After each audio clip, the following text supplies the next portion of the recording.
BJP വരണം. പിന്നെ നരേന്ദ്രമോദിയുടെ നേതൃത്വത്തിൽ വരണം. അങ്ങനെ പറയാൻ നരേന്ദ്രമോദിയുടെ വികസനം അത്രയ്ക്കും വലിയ വികസനങ്ങളാണ്. അത് കണ്ട് ജനങ്ങൾ വോട്ട് ചെയ്യുമെങ്കിൽ BJP ഭരിക്കും, ജനങ്ങൾ വോട്ട് ചെയ്യാൻ വേണം.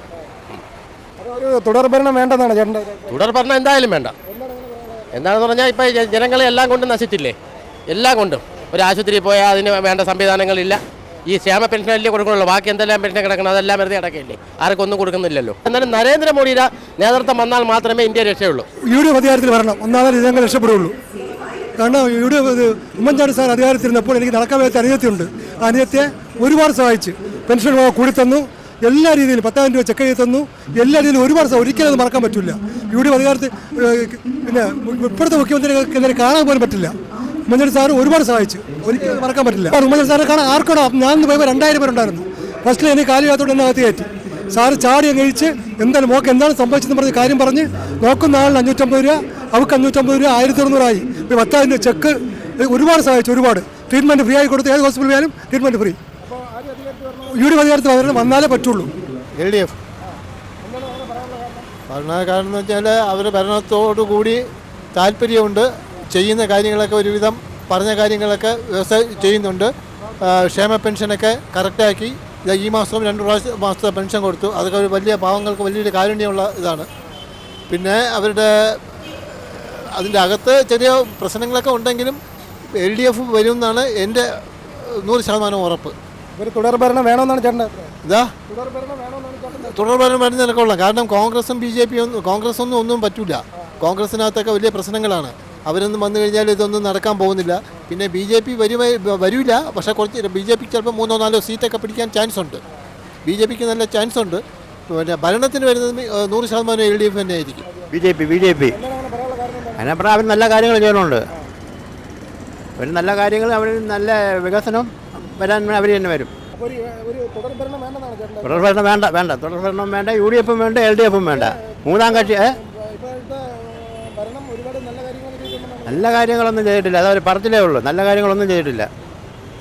ആ BJP വരുമ്പോൾ നല്ല ഭരണം നടക്കും. അത് പല സ്റ്റേറ്റിലും അങ്ങനെയല്ലേ നടക്കണം. അതുപോലെ ഇവിടെ അവർക്ക് ഒരു അവസരം കൊടുക്കണം. ഭരണം മാറ്റമാണ് ചേട്ടാ ആഗ്രഹിക്കുന്നത്? ഭരണം മാറ്റമാണ്. അത് തുടർഭരണം വേണ്ട. അത് LDF വേണ്ട, UDF വേണ്ട, ഇവർ തന്നെ വരണം. UDF തന്നെ അധികാരത്തിൽ വരും. ഇല്ല, അത് ഇപ്പോൾ കേരളത്തിൽ പൊതുവേ സംസാരങ്ങളും അങ്ങനെയാണല്ലോ, മാറി മാറി വരുമല്ലോ. അതുകൊണ്ട് നിലവിൽ ഇവർ വരാൻ തന്നെ സാധ്യത, ഏത് കാര്യത്തിലും വരാൻ സാധ്യത. പിന്നെ അവർ 3000 പെൻഷൻ പറയുന്നു, പെണ്ണുങ്ങൾക്ക് ഫ്രീ ആയിട്ട് ടിക്കറ്റ് ബസ്സിൻ്റെ, ഇങ്ങനെയെല്ലാം പറയുന്നതുകൊണ്ട് കോളേജ് വിദ്യാർത്ഥിയൊക്കെ പറയുന്നതുകൊണ്ട് ഇപ്പം 10 വർഷം LDF ഭരിച്ചല്ലോ. അതുകൊണ്ട് ഇനിയിപ്പോൾ ഇവർ തന്നെ 340 നല്ല വിജയത്തോടെ വരും. എൻ്റെ കാഴ്ചപ്പാടല്ലേ പറയുന്നതിന് LDF തന്നെ വീണ്ടും തിരിച്ചു വരും. കാര്യം എന്ന് പറഞ്ഞാൽ അവരെ പ്രവൃത്തികളിൽ അങ്ങനെ ഒരു മോശമായിട്ടുള്ള ഒരു പരിപാടി ഇല്ലല്ലോ. അപ്പോൾ അതുകൊണ്ട് LDF തന്നെ വരാനാണ് ചാൻസ്. അല്ലാതെ മറ്റുള്ള പാർട്ടിക്കാർ അങ്ങനെ വരാനൊരു ചാൻസ് എൻ്റെ ഇതിൽ തോന്നുന്നില്ല. മോശമായിട്ടൊരു ഭരണം ഇല്ലല്ലോ. തുടർഭരണം വേണമെന്നാണ് ചേട്ടൻ? സംശയം തോന്നുന്നു. എന്നാലേ ഇവിടെ ആളുകൾക്ക് ഒരു മനസമാധാനമായിട്ട് ജീവിക്കാൻ പറ്റും. UDF വന്നു കഴിഞ്ഞാൽ പോയി, അതിലൊരു മാറ്റവും ഇല്ല. 2026 UDF തീർച്ചയായും ഭരണത്തിൽ വരും. കേരളത്തിലെ ജനങ്ങളെ എല്ലാവരെയും ഒന്നായി കണ്ടുകൊണ്ട് കേരളത്തിൻ്റെ ഭാവി വികസനത്തിന് വേണ്ടി അവർ ഒരുപാട് കാര്യങ്ങൾ ചെയ്യും എന്ന് വിശ്വസിക്കുന്നു. തുടർഭരണം കിട്ടാൻ സാധ്യതയില്ല. മറ്റ് അവരുടെ പാർട്ടിക്കാർക്ക് മാത്രം PSC നിയമനായാലും എല്ലാം ചെയ്യുന്നത് കൊണ്ട് ജനങ്ങൾ അവരെ മടുത്തിരിക്കുകയാണ്. UDF തന്നെ അധികാരത്തിൽ തിരിച്ചു വരും. തുടർഭരണം പ്രതീക്ഷിക്കേണ്ട. ഈ ഭരണം ഒന്ന് ഒഴിവായി കിട്ടിയാൽ മതി. ഈ എല്ലാ രംഗത്തും, പ്രത്യേകിച്ച് KSRTC ജീവനക്കാരെ സംബന്ധിച്ചോളം വളരെ 121% DA ആണ് ഇപ്പോൾ പെൻഷൻകാർക്ക് കിട്ടാവുള്ളത്. എങ്ങനെയെങ്കിലും ഈ ഭരണം ഒന്ന് ഒഴിവായി കിട്ടിയാൽ മതി. കോൺഗ്രസ് ഭരിക്കും. ഇപ്പോഴത്തെ ഭരണത്തിൻ്റെ അഴിമതിയും കാരണങ്ങൾ പറഞ്ഞാൽ ബാങ്കുകളിൽ അത് പൈസ ഉള്ള എല്ലാം കൊണ്ടുപോയി, ഇനി ഒന്നും ഇല്ല ഖജനാവിൽ. അപ്പോൾ ഇനിയും കൂടെ ഇരുന്നാൽ കേരളം വിൽക്കും. വേണ്ട ആ നാളെല്ലാം എത്രയും പെട്ടെന്ന് അടിച്ചു മാറ്റണം. കോൺഗ്രസ് UDF ഞാൻ പറഞ്ഞ കോൺഗ്രസ് തന്നെ വരും. LDF വരാനാണ് ചാൻസ്. അത്യാവശ്യം നല്ല വികസനം ഒക്കെ ഉണ്ടായിരുന്നു. പിന്നെ UDF തമ്മിൽ തല്ലും, അവരുടെ പ്രശ്നങ്ങളായിട്ട് അവർ നടക്കുന്നു. വളരെ നല്ലൊരു ഒപ്പോസിഷൻ ഇല്ല അവർക്ക്. അപ്പോൾ തുടർഭരണം വേണമെന്നാണ് ചേട്ടൻ്റെ അഭിപ്രായം? വേണമെന്നല്ല, അങ്ങനെ ആവും. നമ്മുടെ ആഗ്രഹമല്ല, അങ്ങനെ സാധിക്കും. പ്രതീക്ഷ UDF ആണ്. ഒന്നും പറയാനില്ല, UDF തന്നെ ഭരിക്കും. തുടർഭരണം എന്ന് പറഞ്ഞാൽ അതാണ് ഈ കേരളത്തിൽ നാശം.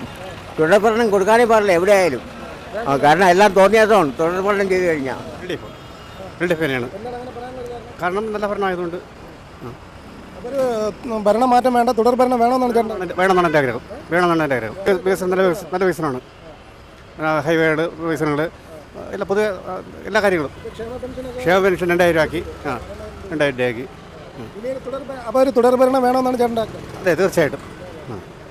കാരണം എൽ ഡി എഫ് കടം വാങ്ങിച്ച് ജനങ്ങളെ നട്ടലൊടിച്ചിട്ടൊക്കെയാണ്.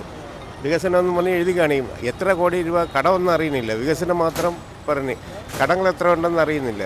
അതുകൊണ്ട് യു ഡി എഫ് വന്നാണ്. യു ഡി എഫ് വന്നാലും സാമ്പത്തിക ബുദ്ധിമുട്ടുണ്ടാവും. എൻ ഡി എക്ക് ഒരു 5 സീറ്റ് കിട്ടും. 5 സീറ്റ് കിട്ടുമെങ്കിൽ അടുത്ത തെരഞ്ഞെടുപ്പിൽ അവർ ഭരിക്കും കേരളം. ഇല്ല, ആര് വന്നാലും കുഴപ്പമുള്ള കാര്യമല്ല, നന്നായിട്ട് ഭരിക്കട്ടെ.